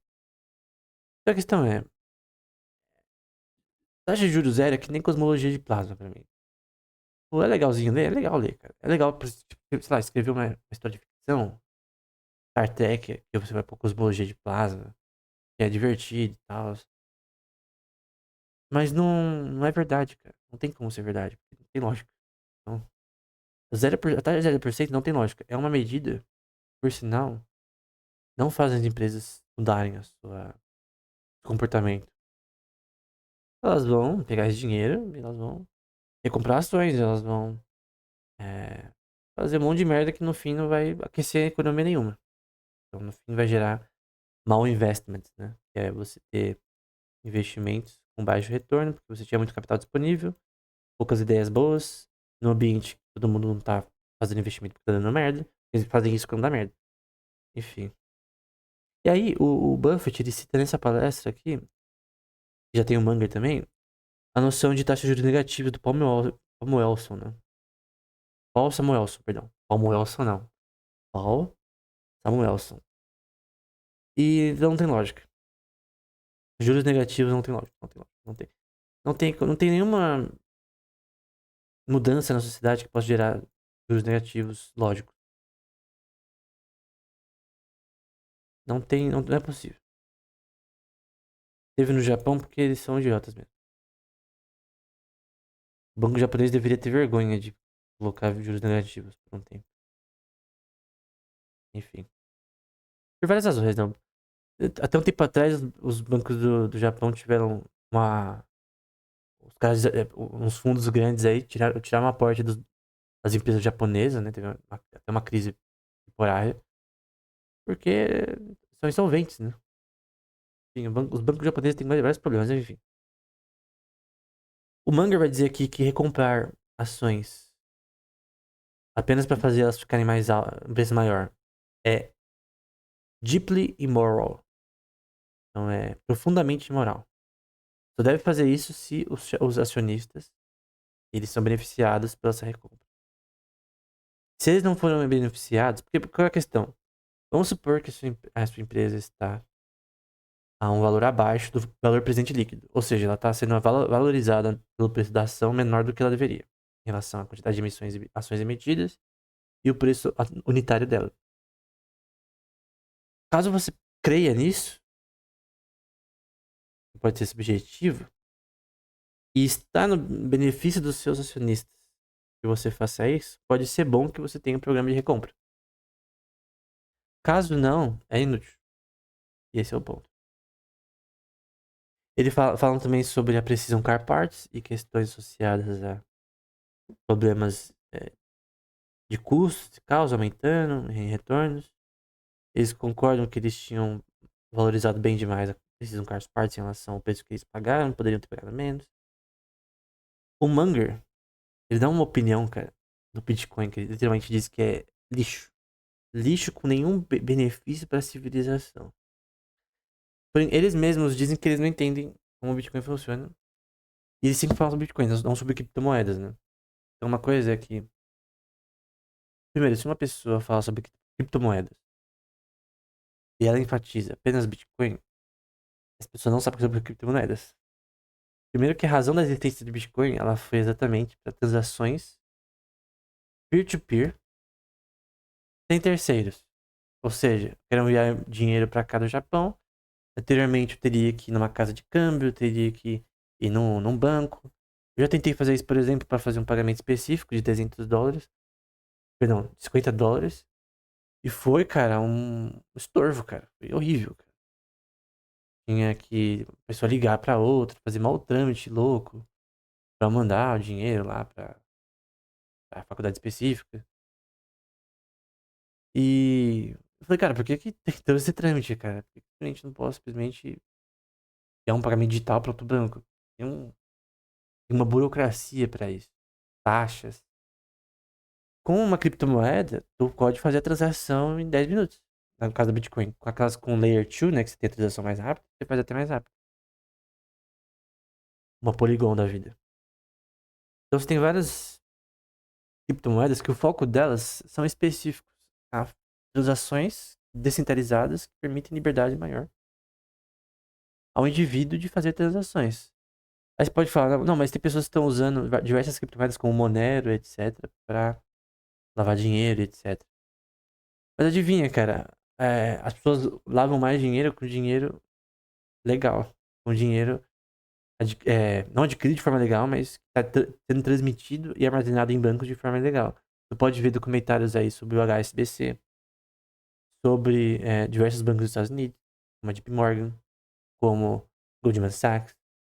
Todo banco grande que você possa ver, na Suíça, por exemplo, também, já fez merda.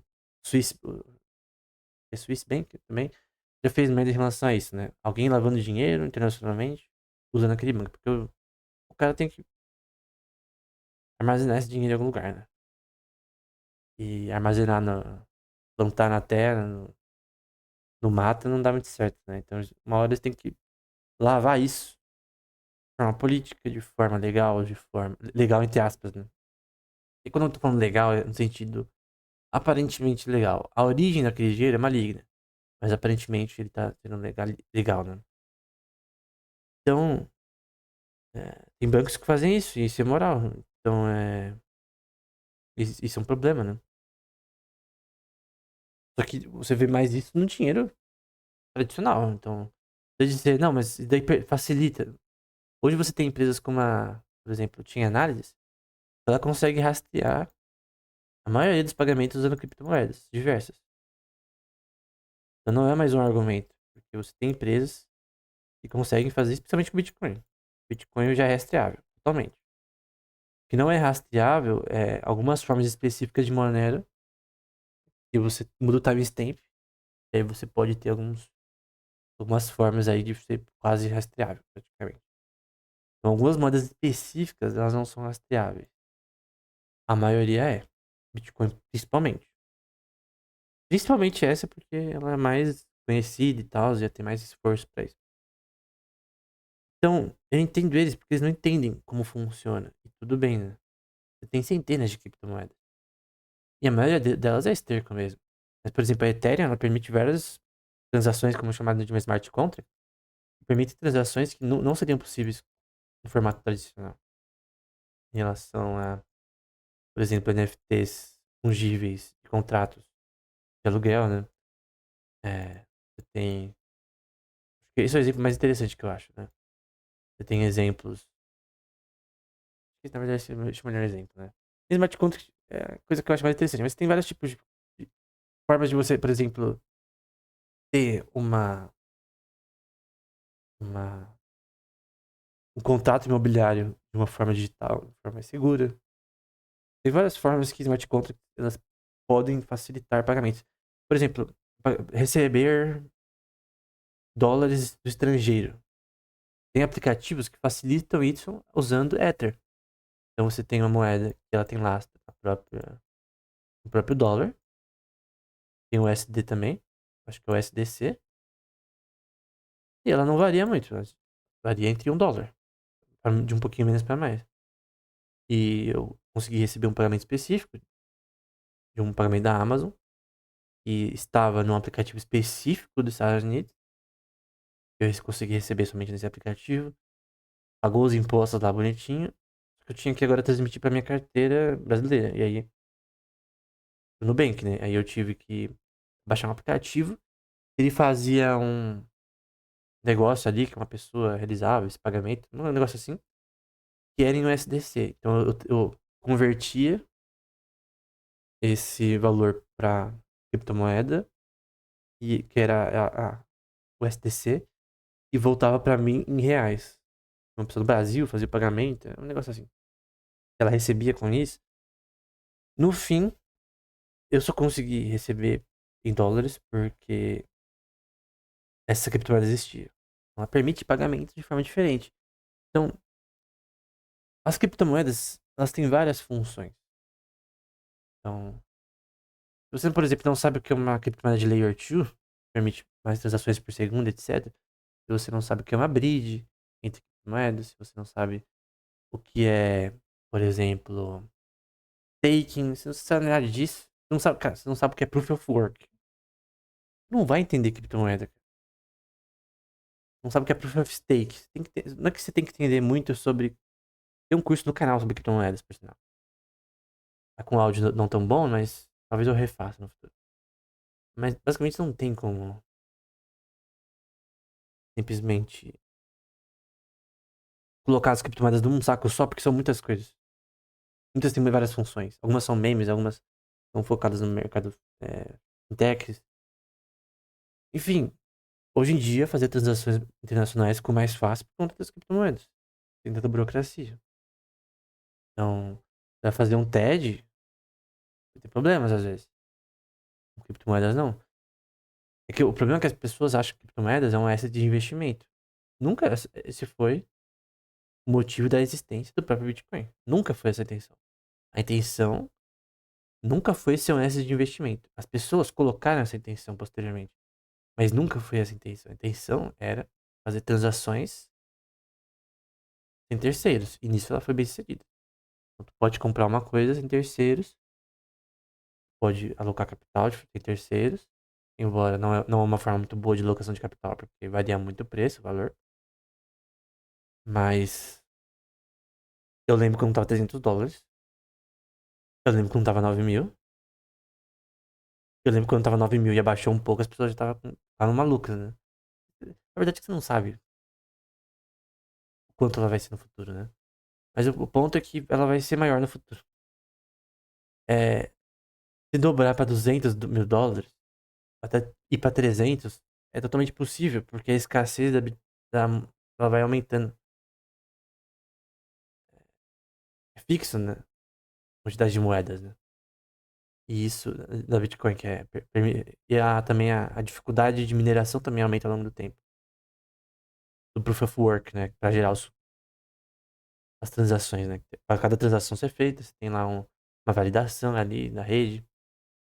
É uma validação computacional e tal. Ela vai ficando mais difícil ao longo do tempo. Demanda uma capacidade computacional de hardware. Agora você tem FPGAs dedicadas apenas para Bitcoin. Você pode comprar e tal. Então, do ponto de vista algorítmico, é mais difícil, né? Não é nem hardware, né? É algoritmo, né? Sempre tem aquele algoritmo que faz ficar mais fácil, né? Sempre. Toda questão computacional é um problema algorítmico. Eu não tô dizendo que P é igual a NP, tá? Na minha opinião, P provavelmente é diferente de NP na ponto de vista prático. Sim. Praticamente, até por questões de hardware, P igual é diferente de NP. Agora, se fosse o caso, né? Você. O Proof of Work não teria validação, mas. De forma atual, né? Mas o ponto é que. Pelos limites de hardware, etc., sempre vai ter um valor que vai aumentando ao longo do tempo. Dependendo da demanda da moeda e tal. Só cresce. E no geral, a tendência é que isso cresça, né? Não é um S de investimento que eu recomendo. Mas a verdade é que se alguém comprasse 5 anos atrás ele segurasse, ia dar certo. Mas não é um S de investimento. Essa nunca foi a função. A função era uma forma de pagamento descentralizada. Só isso. Não tem outra função. Para o Bitcoin, a Ethereum também tem várias outras funções, tem smart contracts e etc. Mas essa não é a função dessas criptomoedas, né? Tem várias funções. E eu entendo o Buffett e o Menger porque eles não entendem as criptomoedas. E eles fazem bem em não investir em algo que eles não entendem, né? E é totalmente normal. Eu creio que o que eles dizem é totalmente normal. Eles vão investir no que eles conhecem, no que eles entendem, no que eles acham útil, né? Pode ter certeza que a maioria das criptomoedas falham. A maioria das empresas de criptomoedas tem brechas de segurança. É a Binance, tem empresas gigantes, todas tiveram. A maioria dessas exchanges, etc., tem vários problemas em relação a isso. De cara esquecer senha de carteira e dar merda. No Canadá, por exemplo, que eu vi uma notícia sobre isso há um tempo atrás. É, Má armazenamento de criptografia. Sem salt, etc., na parte de criptografia, que é uma questão aí específica criptográfica. Enfim, é, não vale a pena. Então, eles fazem bem em não investir no mercado de empresas desse setor. Até as empresas de games desse setor têm tido problema, né? Jogos play to earn, né? Muitos falham também. E acho que no momento que o jogo tem como fim apenas o ganho monetário e não a diversão, o ganho monetário dele fica menor. O ganho monetário de um jogo play to earn ele tem que ser proporcional a, a felicidade que alguém tem ao jogar, né? Eu não vou provar isso, mas é uma coisa que tem um artigo sobre Ion Online. Ele falou isso, né? Que a proporção de RMT no jogo é proporcional à população e na verdade, a quantidade que as pessoas que jogam, continuam jogando o jogo continuamente é proporcional à quantidade de RMT no jogo. Mas vice-versa, pessoas que jogam aquele jogo específico pra fazer real money trading, né? Pra ganhar dinheiro, gold farm, etc. É porque o jogo é divertido, né? É uma coisa que um CEO não, perdão, CEO não. Um dos fundadores do Tibia disse num artigo de mestrado dele. Se o jogo não for divertido, mais que dê dinheiro, várias pessoas desistem, né? É maçante e tal. É isso que jogos play to earn não entendem, que é uma coisa que os MMORPGs fazem. Eles permitem que a pessoa ganhe um jogo, mas não é o motivo de existência do jogo, né? Enfim. Vou falar sobre isso posteriormente, né? O problema é que acessar jogos play to earn tem vários problemas, mas enfim. Tenho que baixar minha MetaMask, colocar alguns Ether ali, alguns DAI, e ver como tá o mercado aí de jogos play to earn, né? De criptomoeda, né? Mas no geral não é um setor de. Alguém deveria investir. Só dá merda esse setor. Eu curto criptomoedas. Ethereum é um exemplo mais claro disso. Mas dá que dá certo algumas. Mas tenha cuidado, né? Investir nesse contexto não é muito legal.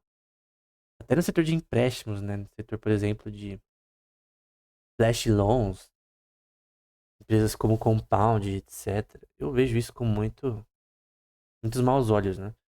Se alguém explicasse direitinho isso, o que é um flash loan, que é um empréstimo sobre colateral, para o Buffett e o Munger, eu acho que o Munger ressuscitaria só pra xingar os caras, né? Porque um flash loan, basicamente, é um empréstimo sem colateral. Com criptomoedas, né? Você ganha com isso. Tem forma de você fazer pra ganhar com isso. Com a relação cambial entre moedas. É um negócio totalmente malucão, mano. Uma pirâmide. É uma pirâmide. Mas enfim, não vou entrar nesse detalhe. Até o próximo episódio.